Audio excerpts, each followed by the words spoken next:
Di video sebelumnya kita diperlihatkan pertarungan antara pahlawan Gram melawan Jerobes milik Kinohara. Meski pahlawan Gram disebut sebagai kesatria berkarat, namun kenyataannya pedang dan kemampuannya tidak pernah tumpul.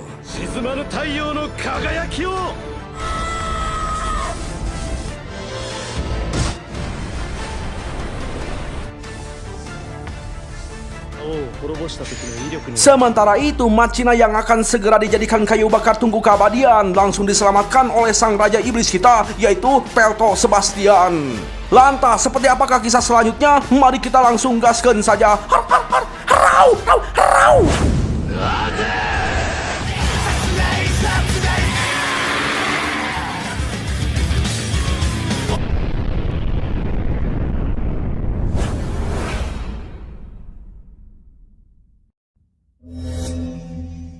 Ya, selagi Takahashi fokus membobol multimedia, Pelto yang sudah berada di tempat pengurungan Machina mempertanyakan kesekian kalinya perihal kesetiaan dan pengabdian Markus terhadapnya. Lah ini si Markus malah merendahkan Pelto yang sudah bukan di masa jayanya.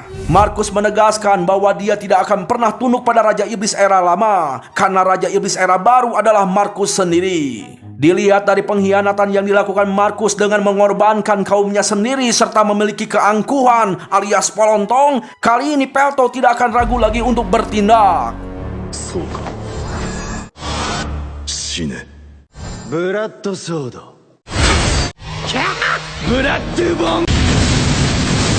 Ya, serangan Markus barusan tidak mempan terhadap Pelto. Kemudian Markus menggunakan pedang darah lalu beradu pedang dengan Pelto. Betapa bangganya Markus bisa menandingi Raja Iblis era lama, sehingga Markus terus terlena akan kesombongan. Melihat situasi Pelto yang lemah dan berlutut, Markus semakin polontong alias songong. Pelto mengingatkan bahwa Markus telah melakukan dosa yang sangat besar atas pengkhianatannya, dan Markus layak untuk diberi ganjaran. Akan tetapi Markus malah meremehkan Pelto yang lemah. Lantas Markus ingin segera melenyapkan Pelto dengan serangan ngablesat. Lalu tiba-tiba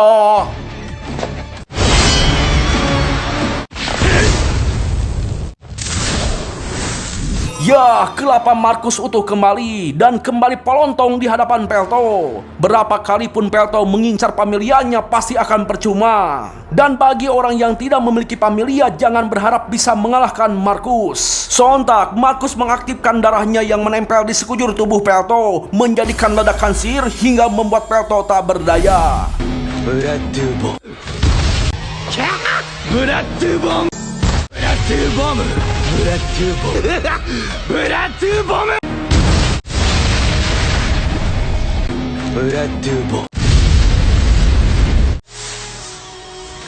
Ya, melihat Pelto yang hancur tidak berdaya membuat Machina sangat sedih banget.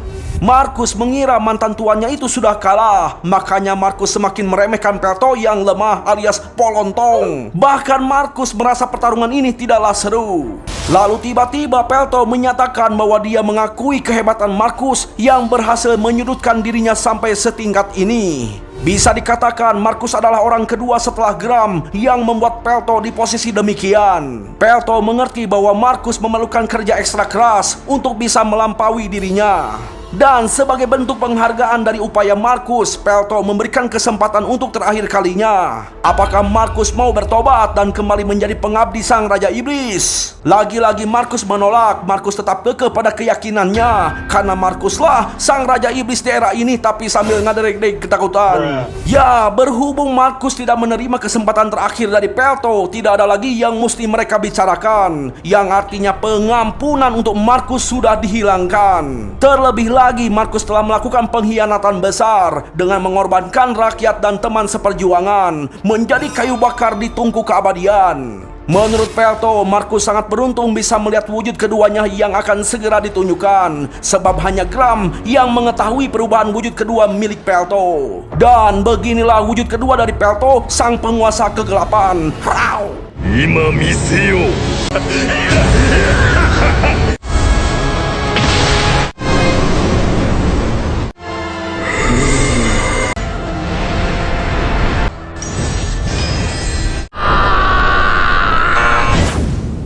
Sementara itu di sisi lain, Takahashi telah berhasil menembus sistem kota Shinjuku. Dengan begitu penayangan video tentang Pelto dapat diketahui oleh seluruh halayak ramai.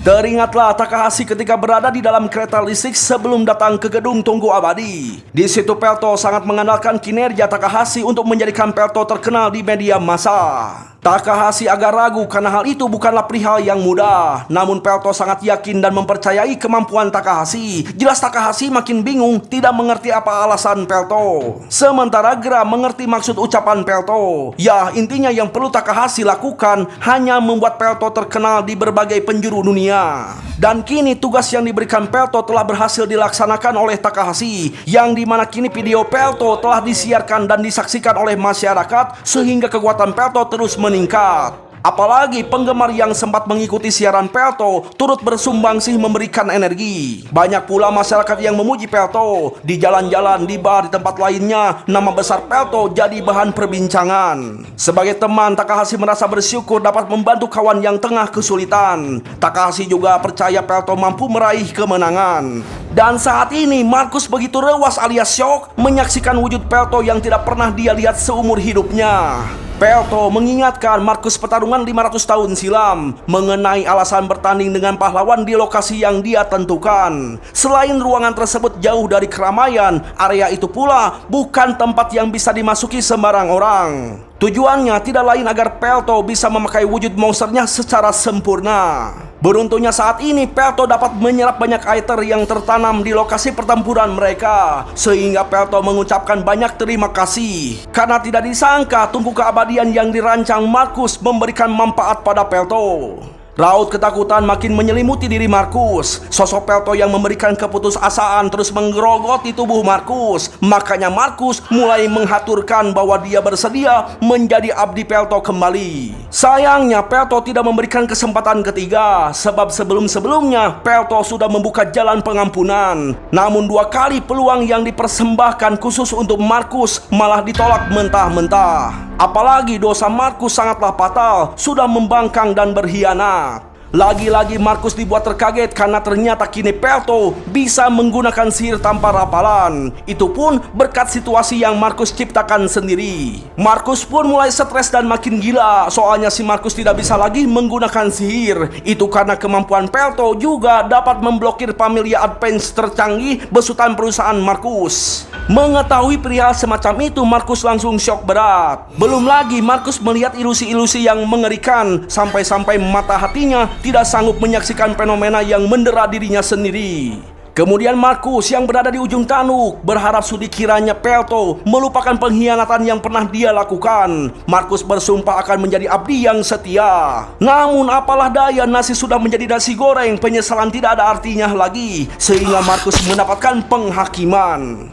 Dalam kondisi terluka, Markus mencoba melakukan perlawanan. Serangan terakhir yang Markus lesatkan menghujani Pelto. Dikira Markus si Pelto itu bisa dia kalahkan. Tak taunya raga monster Pelto sama sekali tidak mengalami cedera. Dan kini Markus benar-benar ketakutan setengah mati. Nah, karena sudah muak dengan pengkhianatan si Markus, Pelto ingin segera membunuh Markus dengan cara yang sama dengan apa yang dilakukan Markus terhadap para makhluk abadi. Mengetahui akan dijadikan kayu bakar tungku keabadian, Markus mengatai Pelto kejam. Hah? Jelaslah Pelto merasa lucu menyaksikan omelan mantan bawahannya. Secara lantang Pelto menyatakan bahwa dirinya pantas berlaku bengis, apalagi pada orang semacam si Markus.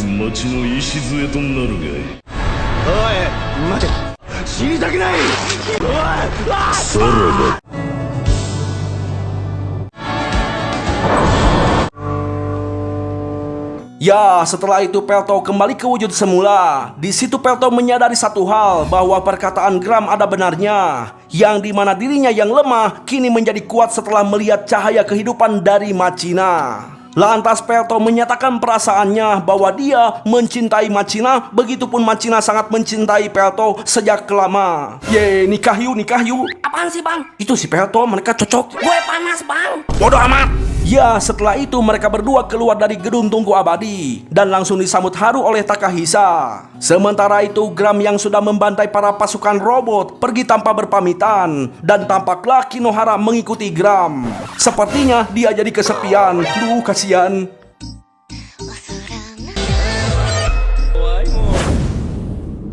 Setelah Markus dibinasakan, Pelto dan Machina melanjutkan hidup seperti biasanya, yang dimana Pelto tetap konsisten memainkan game jadul untuk channelnya. Sudah puluhan jam Pelto bergelut di game tersebut, hingga akhirnya Pelto harus melawan bos terakhir. Dengan penuh ketegangan, hampir saja Pelto game over. Namun untungnya, Pelto berhasil menyelesaikan level terakhir.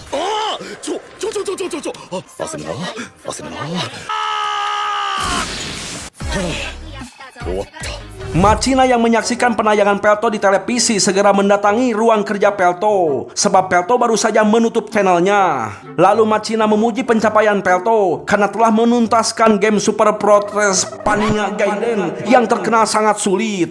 Mengetahui prestasi itu, Machina ingin merayakan keberhasilan tuannya. Makanya Machina mau masak nasi merah dan sushi nggak pakai goreng asin. Tapi Pelto tidak mau mengadakan perayaan. Nah, selain game, Pelto pun berbangga tentang pertarungan dia dan Markus, membuatnya mengalami perubahan ke dalam bentukan kedua Pernal. Sayangnya Pelto merasa bentukan itu tidak sesuai dengan dirinya, malah lebih cocok digunakan oleh Gram.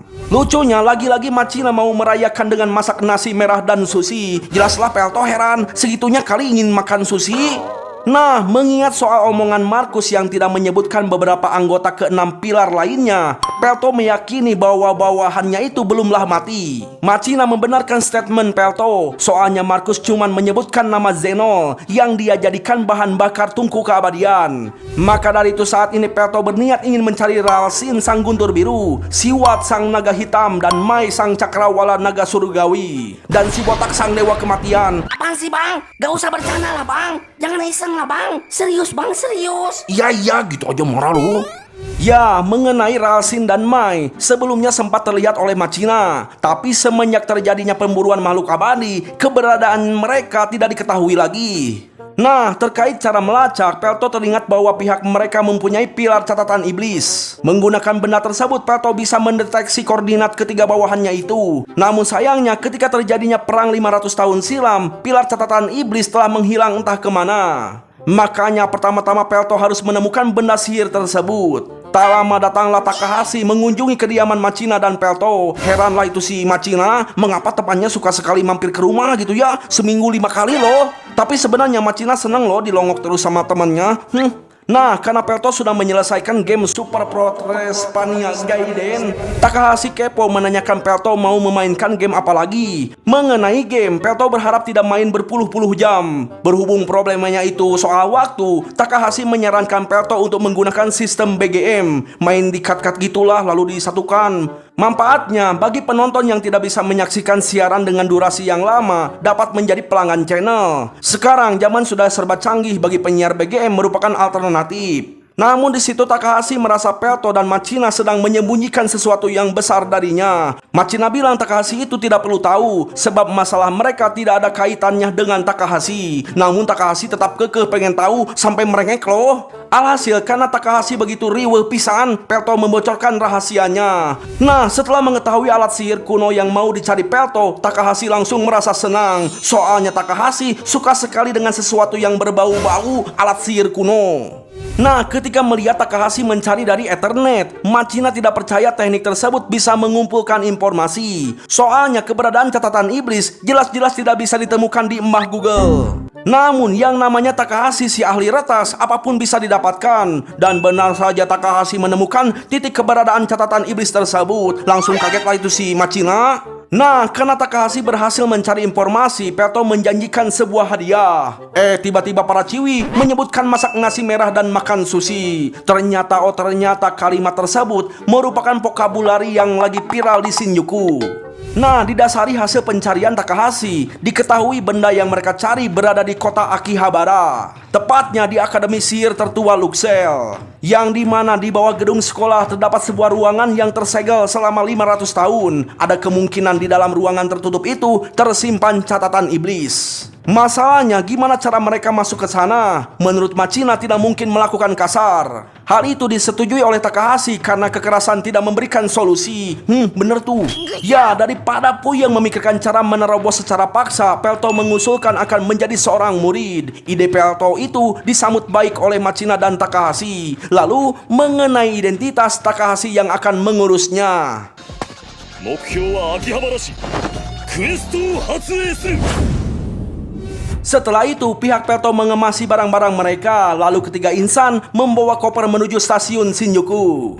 Setelah sekian lama melakukan perjalanan, tibalah Pelto dan kawan-kawan di stasiun 1 Akihabara Selatan. Seperti biasa, terjadi hal kocak yang dimana si Pelto itu malah terlibat percecokan gara-gara petugas robot meminta menunjukkan KTP. Bagi Pelto, wajahnya itu adalah identitas. Secara kan si Pelto itu sudah jadi artis yang memiliki follower 3 juta lebih, jadi tidak perlu dipertanyakan lagi gitu. Namun petugas robot berulang kali menyuruh Pelto menunjukkan KTP jika mau masuk. Aduh, menihara rese, ditunjukin lah itu KTP si Pelto. Dah weh, selesai, ribet aman si Pelto ya. Iya ya bang. Alah, nggak usah ikut-ikutan lu. Ya, melihat suasana di kota Akihabara, Pelto terkaget-kaget. Pelto tidak menyangka dia masih bisa menyaksikan suasana All Night dari gambaran kota Akihabara.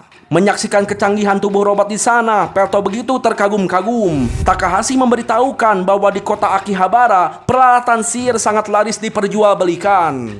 Setelah itu ketiganya menemui wanita bernama Trate Gotel dan asistennya bernama Magro Santa. Sebelumnya Takahashi telah mempersiapkan sebaik mungkin mengenai identitas mereka. Habisnya Trate akan melakukan pemeriksaan secara detail. Namun Takahashi sangat yakin bahwa mereka bakalan lolos verifikasi dari Trate. Trate sendiri merupakan salah satu 3 keluarga besar yang ada di Akihabara. Selain kepala keluarga Gotel, Trate juga merupakan kepala sekolah akademik sihir Luxel. Bahkan Trate menguasai separuh kota sihir.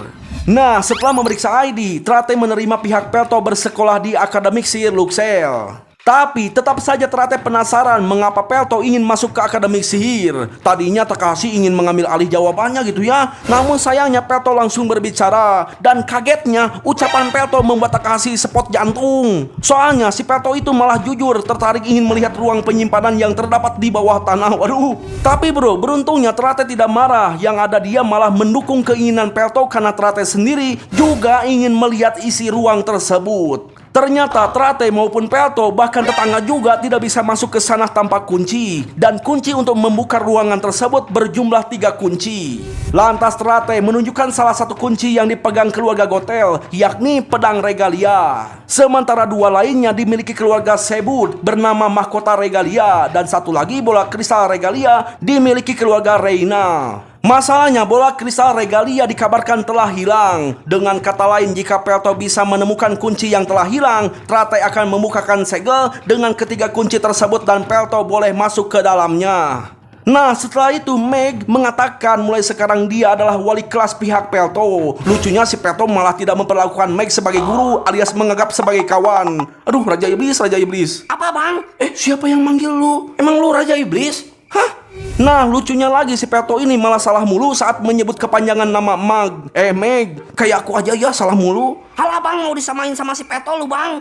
Siapa bilang? Halah bang. Apaan sih? Ngajak berantem ya? Ayo bang, sini buy one bang, siapa takut bang? Enggak, bercanda. Ya, lanjut. Nah, ketika berada di dalam lift menuju kelas, Takahisa belum terbiasa tanpa Pamelia. Ternyata untuk masuk ke akademik sihir, para murid dilarang menggunakan Pamelia. Karena akademik sihir mengutamakan sihir alami, makanya para siswa ditekankan untuk memperdalam ilmu sihir dasar agar menjadi penyihir terhebat. 私が呼んだら一人ずつ入っていただきます。こういうのは最初が肝心だ Di akademik sihir kita diperlihatkan sosok murid Ciwi bernama Hizuki Reinat Yamada. Hizuki di sini selalu menyendiri dan selalu melamunkan kata-kata minta maaf dari seseorang, dan dia juga meminta maaf karena tidak bisa melakukan apapun. ごめんなさい。何もしてあげられない。 Ya, ternyata Hizuki di sini selalu digosipkan oleh teman-temannya karena Hizuki yang memiliki nilai rendah tapi masih berani datang ke sekolah alias tidak malu. Bisik-bisikan buruk tentangnya membuat Hizuki malas dengan kehidupannya yang membosankan. Namun di tengah kejenuhannya akan hidup, Hizuki dikagetkan dengan datangnya murid pertukaran pelajar yang gayanya belak-belakan gak ketulungan. Orang tersebut tak lain adalah sang Raja Iblis Pelto. Pelto pun memanfaatkan ajang perkenalan selayaknya lagi siaran di channelnya. Sementara Machina gayanya itu malah mirip kayak Ciwi yang mau nikah. Lalu Takahashi memperkenalkan diri dengan gaya yang centil. Kemudian mereka bertiga diminta untuk mengukur kekuatan sihir menggunakan sebuah kristal meteran. Sebelum mencobanya, Pelto memperingatkan bahwa batu itu akan hancur. Jelaslah Meg tidak percaya karena kristal meteran tersebut sangatlah berkualitas yang dibeli di toko ijo. Lantas Pelto mulai mengukur kekuatan sihirnya. Tuh kan hancur. なんでマキナが得意げなのさ。ありえないです。 Sementara itu di sisi lain kita diperlihatkan pahlawan Gram sedang berada di atas dinding perbatasan kota. 形も名前も変わってしまったけれど500年ぶりだもんな。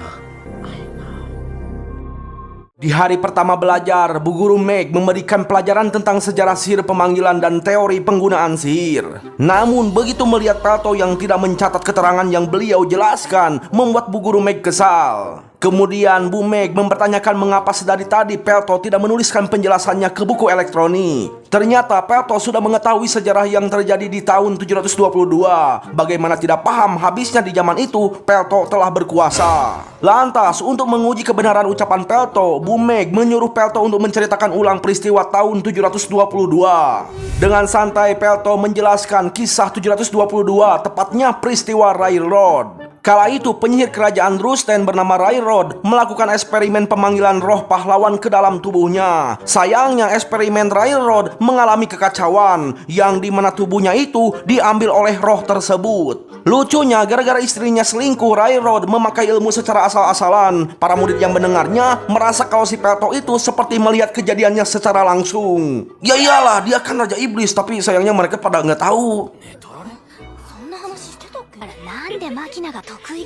Di jam istirahat, Hiyuki yang keluarganya mengalami kejatuhan menjadi bahan olok-olokan. Salah satu pewaris keluarga Heigram bernama Albert mencari gara-gara dengan Hiyuki. Awalnya Hiyuki tidak terlalu peduli dengan bacotan si Albert. Namun ketika Albert menghina kedua orang tuanya, Hiyuki langsung menunjukkan sikap perlawanan. Apalagi si Albert terus-terusan menghina soal darah campuran elf. Pelto yang lagi makan siang merasa terganggu, makanya Pelto angkat bicara meminta pertengkaran itu dihentikan. Dengan kesalnya Albert menanyakan identitas Pelto. Bisa dikatakan si Albert ini di sini gitu ya, bersikap pura-pura lupa. Lantas Albert memberitahukan tentang latar belakang keluarganya. Tujuannya tak lain ingin membanggakan diri. Mendengar keluarga Heigram, Pelto jadi teringat akan aib masa lalu leluhur keluarga Heigram bernama Gunpal Heigram. Pelto pun memberitahukan tentang pertempuran Stenbolt di zaman dulu, yang dimana ketika menghadapi Raja Iblis, si Gunpal sangat ketakutan bahkan sampai lari terbirit-birit. Jelas Albert kesal mendengarnya, soalnya harga diri keluarganya telah dipermalukan. Apalagi Pelto membandingkan Albert yang jauh lebih lemah dibandingkan dengan Ciwi yang dia hina. Karena di mata Pelto, Hiyuki jauh lebih hebat daripada Albert. Jelas Hiyuki langsung terkejut. Lantas Albert menantang Pelto untuk bayuan. Oh, siapa takut mas bro? Ya, para murid termasuk Hiyuki mampir ke stadion untuk menyaksikan pertarungan duel. Tak lama Takahashi dan Machina mendatangi Hiyuki di bangku penonton. Seperti biasa Takahashi asal ceplos. Dia heran mengapa Hiyuki dijauhi orang-orang. Untungnya Hiyuki tidak marah sebab dia sudah terbiasa diberikan pertanyaan semacam itu. Hiyuki pun menjelaskan bahwa keluarga besar Reina telah runtuh masa jayanya. Makanya orang-orang jadi meremehkan Hiyuki. Selain itu, Hiyuki sendiri tidak bisa sihir meskipun nilai teorinya sangat bagus. Sehingga Hiyuki dianggap tidak layak. Lantas mengapa Hiyuki masuk ke sekolah sihir? Pertanyaan Takahashi terkesan kasar di telinga Machina, tapi Hiyuki menganggap ucapan Takahashi biasa-biasa saja. Nah, di sini Takahashi terheran kok bisa-bisanya duel diizinkan oleh pihak sekolah. Hiyuki menjelaskan bahwa tujuan sekolah adalah menerapkan kegiatan sihir dalam pertarungan secara langsung. Makanya selama kedua belah pihak setuju, sekolah tidak akan mempermasalahkannya. Tentunya harus ada guru sebagai pengawas, supaya tidak terjadi pertarungan yang di luar batas alias tidak saling membunuh.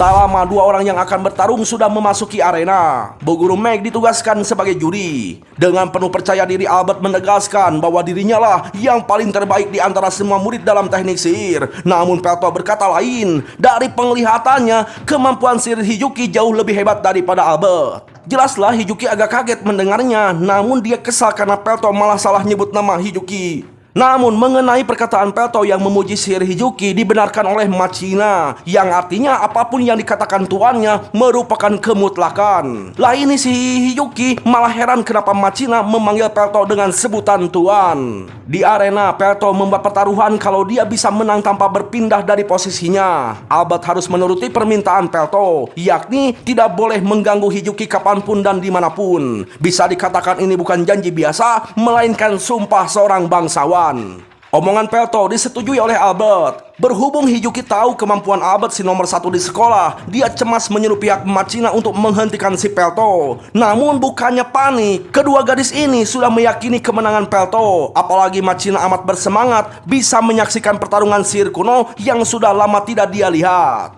Menurut Hiyuki, kedua teman Pelto sudah gila. Kemudian pertarungan pun dilangsungkan. Albert mulai merapalkan mantra jampe-jampe sakti. Pelto yang tahu jampe-jampe itu sangat lemah meminta Albert untuk menunjukkan sihir terkuatnya. Jelas Albert merasa tertantang dan tidak akan ragu lagi, mulai merapalkan jampe-jampe terkuat. Hiyuki yang melihatnya begitu panik meminta Pelto untuk menghindar. Lalu tiba-tiba 門の栄翔ああいいぞ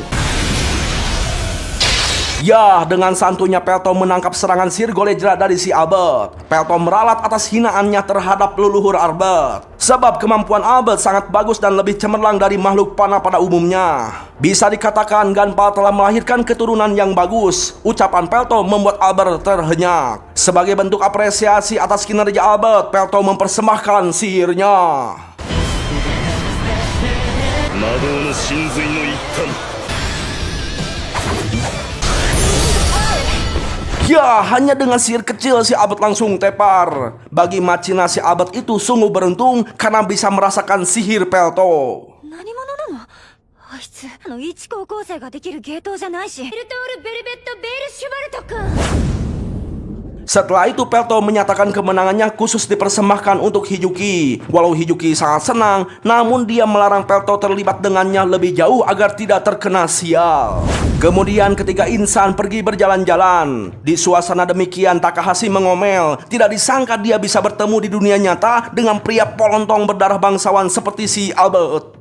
Lalu Takahashi membahas tentang regalia yang harus mereka dapatkan agar bisa membuka kunci ruang rahasia. Menurut Takahashi, mending langsung dihancurkan saja dengan kekuatan Pelto. Masalahnya, kalau segel tua dibuka secara paksa dapat menghancurkan harta benda di dalamnya. Maka dari itu, mau tak mau jalan satu-satunya hanyalah mendapatkan regalia. Dan mereka harus mencari regalia bola kristal yang telah hilang. Masalahnya mereka kesulitan untuk mencari karena tidak ada petunjuk sedikit pun. Lalu ketika Pelto membicarakan Hiyuki, Takahashi baru ngeh bahwa Hiyuki merupakan keluarga Reina. Dan mereka bisa mencari petunjuk keberadaan regalia bola kristal dari Hiyuki. Takahashi akhirnya paham maksud Pelto yang membela Hiyuki, yang ternyata punya maksud PDKT. Namun kenyataannya Pelto memang sangat kesal dengan hinaan si Albert terhadap Hiyuki. Setelah itu sampailah mereka di sisi lain dari kota Akihabara, alias kebalikan dari kota sihir, yang dimana wilayah itu merupakan tempat penuh hasrat dan kesenangan, yaitu kota listrik. Untuk mencari informasi mengenai keberadaan regalia yang hilang, Takahashi mengingatkan Pelto bahwa dialah orang yang tepat dalam mengumpulkan berita. Dan tempat di mana sumber informasi berada adalah Cafe Maid. Makanya Takahashi mengajak kedua kawan singgah ke sana. Tampaklah di resto terdapat seorang pelayan bernama Mananan, goblin yang sangat cantik, katanya ya. Bang, kok aku jadi takut, Bang? Nggak boleh gitu, nggak boleh gitu ya. Nah, setelah mendapatkan meja, Pelto membahas tentang Hiyuki. Sepertinya dia sengaja menutup diri. Berhubung Takahashi ingin menikmati kesenangan di Cafe Maid, dia menyudahi obrolan tentang Hiyuki. Walau Machina tidak setuju, pembahasan tentang Hiyuki dihentikan. Namun akhirnya dia juga terpancing untuk memanfaatkan keberadaan mereka di Cafe Maid. Namun Machina dibuat heran dengan harga menu yang sangat mahal-mahal. Ya, ucapan Machina langsung diprotes oleh Takahashi karena justru harga mahal merupakan gambaran dari impian supaya bisa mendapatkan pelayanan istimewa dari para maid yang berkostum imut, contohnya Mananan. Bejir. Kemudian Takahashi merequest pelayan mana yang ingin melayani mereka. Kagetnya pelayan tersebut adalah Hiyuki.